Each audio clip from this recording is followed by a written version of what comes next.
Hello, everyone, and welcome to the Sprite Morning on December 30th. Almost Happy New Year's Eve. You know, good times, good times. I'm going to try to do this every day. I'm going to try to put out some form of a news. I don't know if it's going to be at like 5 in the morning or if it's going to be at midnight the day of or the day after, or if it's just going to be at like 1 in the afternoon. But expect every day that there's some news for wrestling. Expect to see something on here, right? Right. Okay, now let's get into the news. Alright, so asterisk, there's not that much news for the day of today. So I'm going to read tomorrow's? I'm a psychic, apparently.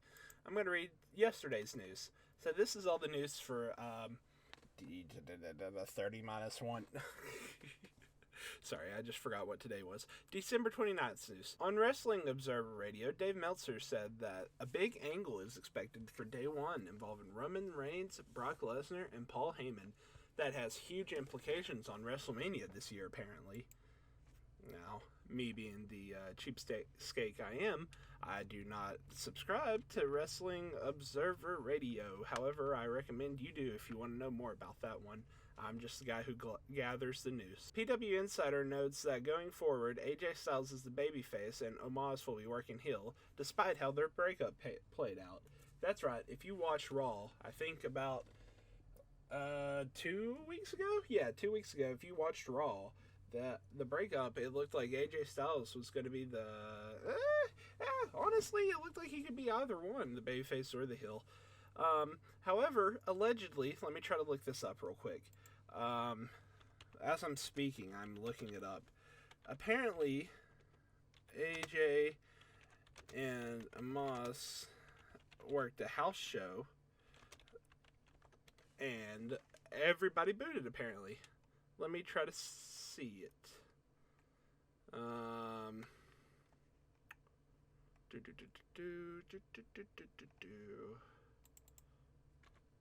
Let's try versus instead of and. Let's see here.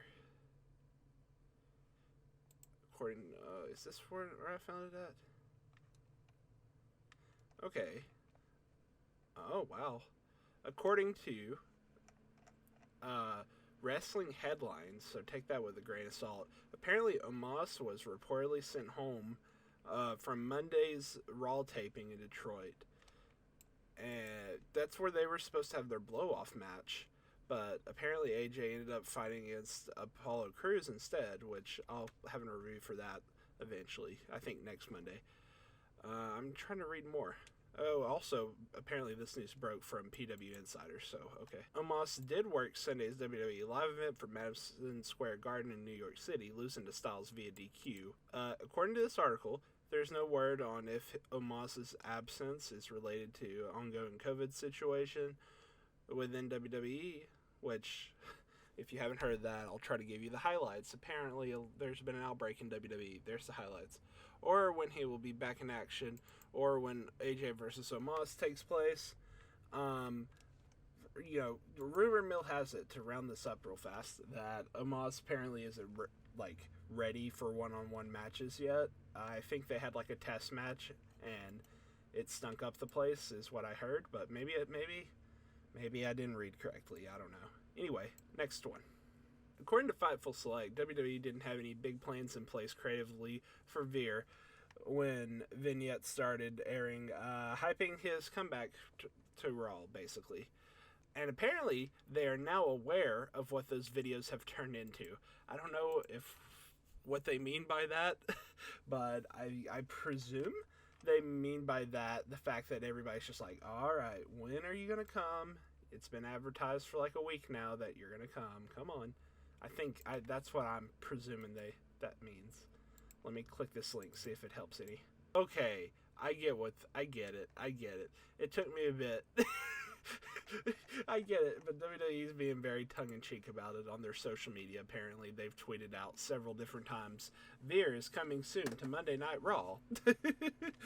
They've tweeted out for several different weeks, and it just became a joke at this point, apparently.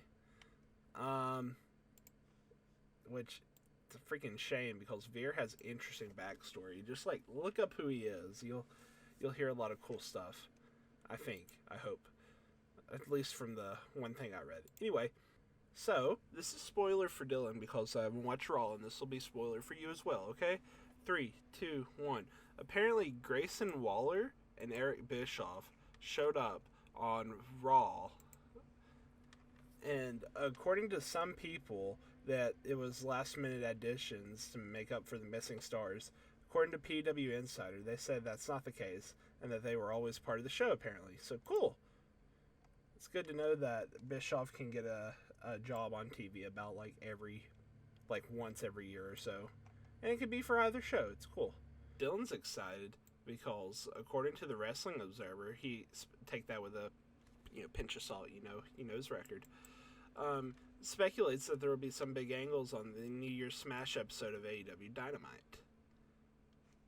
Speaking of Dynamite, I'm gonna spoil two things real quick. Ready? Okay, cool. So, last night, there was an appearance and a debut from Mercedes Martinez. She's officially all elite now. And the bigger news is the legendary wrestling announcer, good old JR. He's cancer-free. He tweeted it on his social media page before he went on to AEW Dynamite.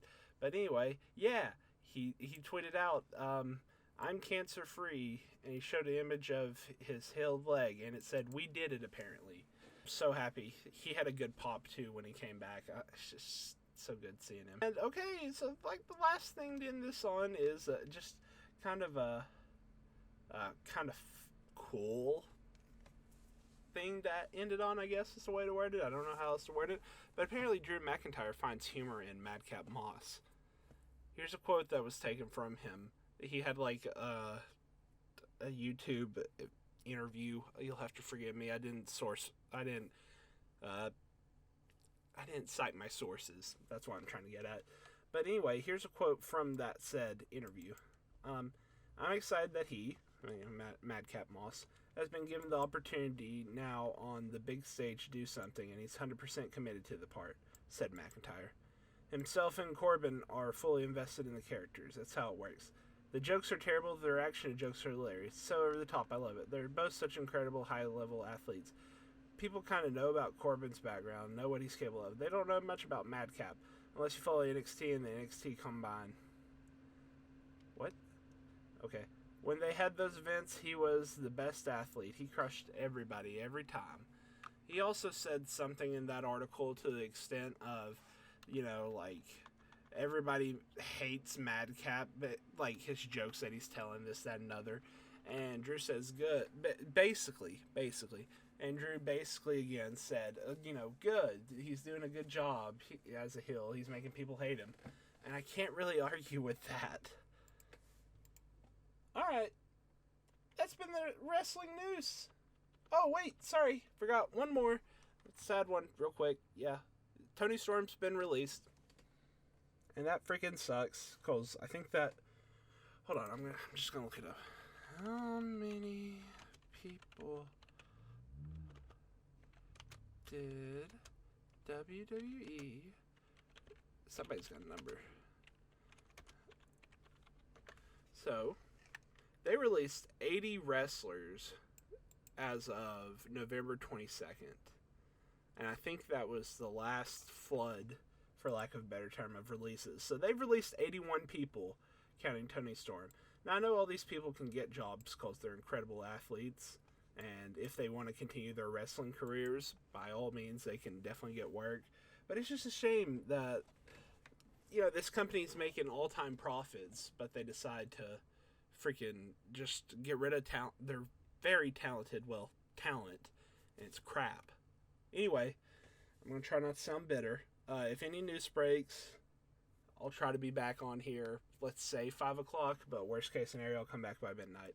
Anyway, thanks for watching, everybody. Bye!